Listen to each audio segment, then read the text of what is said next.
मैं मुसलमान हूँ, शायद यही मेरी गलती है। वो कत्ल भी करते हैं तो चर्चा नहीं होता, हम आ भी भरते हैं तो हो जाते हैं बदनाम। मैं शादी में गया, खाना भी नहीं खाया मैंने कि जल्दी भागूं मैं, ट्रैफिक जाम क्यों हो रही है, बोले पालकी जा रही है। तो ठीक है, चर्चा आलेली आहे की तुम्ही कुठेतरी द्वेष निर्माण करण्याचा प्रयत्न करताय असं वक्तव्य मैं मुसलमान हूँ, शायद यही मेरी गलती है कि मैं कुछ बात नहीं कर सकता। मेरी बात को तोड़ मरोड़ के पेश करना, ये जो है ना आजकल ये फैशन बन गया है।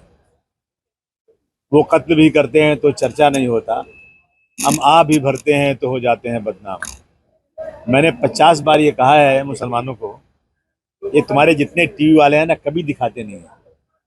ये टीआरपी ढूंढते हैं कि कैसे अच्छी बात तो नहीं दिखाने का है, खराब बात दिखाने का है।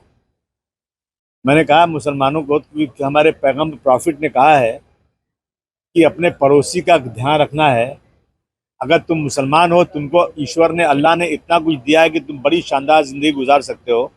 लेकिन तुम्हारा पड़ोसी भूखा है, तकलीफ में है और तुमने उसका ख्याल नहीं किया, तो तुम मुसलमान नहीं हो। ऐसा नहीं कहा कि पापी हो, कहा तुम मुसलमान ही नहीं हो। तो मैंने 50 बार मुसलमानों से कहा कि अगर तुम्हारे एरिए में कोई हिंदू तकलीफ में है ना, तो उसको खून की ज़रूरत हो ना, तुम अपना खून निकाल के देना उसको, इसलिए कि तुम अगर नहीं करोगे ना तो तुम मुसलमान नहीं हो। किसी टीवी वाले ने नहीं दिखाया, कोई मीडिया दिखाने को तैयार ही नहीं की। कोई अच्छी बात है ना ये। अब मैंने ये कह दिया कि ट्रैफिक जाम हो रही है, मुझे जाना था शोलापुर, तो उन्होंने कहा जल्दी जाओ जल्दी जाओ। मैं शादी में गया, खाना भी नहीं खाया मैंने कि जल्दी भागूं मैं। तो मैंने कहा कि ट्रैफिक जाम क्यों हो रही है, बोले पालकी जा रही है। तो ठीक है। तो मैं अगर नमाज पढ़ता हूँ सड़क पे, जिन मस्जिदों में जगह नहीं है, इस मुल्क में जब आज़ादी हुई उस वक्त मुल्क की जो आबादी थी 30-35 करोड़ थी, आज 140 करोड़ है। आबादी बढ़ रही है, मस्जिदें नहीं बढ़ रही हैं। जुमा की नमाज में हर मुसलमान जो रोज की 5 वक्त नमाज नहीं पढ़ता ना, वो भी नमाज पढ़ने जाता है। तो जब मस्जिद भर जाती है ना, तो थोड़ी देर बाहर आ जाता है।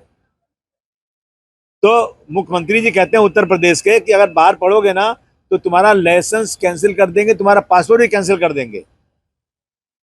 बहुत सारे त्यौहार मुसलमानों के, हिंदुओं सबके सड़क पर हो रहे हैं, ट्रैफिक जाम हो रही है, उस पर कुछ नहीं। और मैं गारंटी से कहता हूं, कभी हम लोगों ने इसकी मुखालफत कभी नहीं किया है, कभी नहीं किया है। तो अगर मैं कहूं कि नमाज बाहर पढ़ने दो भाई, इससे ट्रैफिक की प्रॉब्लम नहीं होती है, तो क्या बुरी बात है। मैंने कौन सी किसी के खिलाफ बोला है। इसको इशू बना करके वोट बैंक बनाना बंद करो। ये सब नीची हरकतें, वोट बैंक के लिए इंसानियत को खत्म मत करो। इंसानियत सबसे बड़ी चीज होती है दुनिया में। हम बार बार कहते हैं कि मस्जिद में अजान हो, मंदिर में पूजा हो, और हम सब मिलकर गए कि सारे जहां सच्चा हिंदुस्तान हमारा। ये दिखाते नहीं आप लोग उसमें इफ बट लगा के ना दिखा देते हो, ताकि कुछ ना कुछ दंगा हो जाए, फसाद हो जाए, लोगों में लड़ाई शुरू हो जाए, हिंदू मुस्लिम झगड़ा शुरू हो जाए। यही चाहते हैं ये सांप्रदायिक लोग, हेट स्पीच वाले, कि किसी बहाने से हमारा वोट बैंक बढ़े। ऐसे वोट बैंक बढ़ा के फायदा नहीं, जब इंसानियत, जहाँ इंसानियत खत्म हो जाती है। मैंने कोई गलत बात नहीं बोले। मैंने किसी भी पालकी की, किसी भी धर्म की, किसी भी भीड़ की कोई मुखालफत मैंने कभी नहीं किया, ना करूंगा।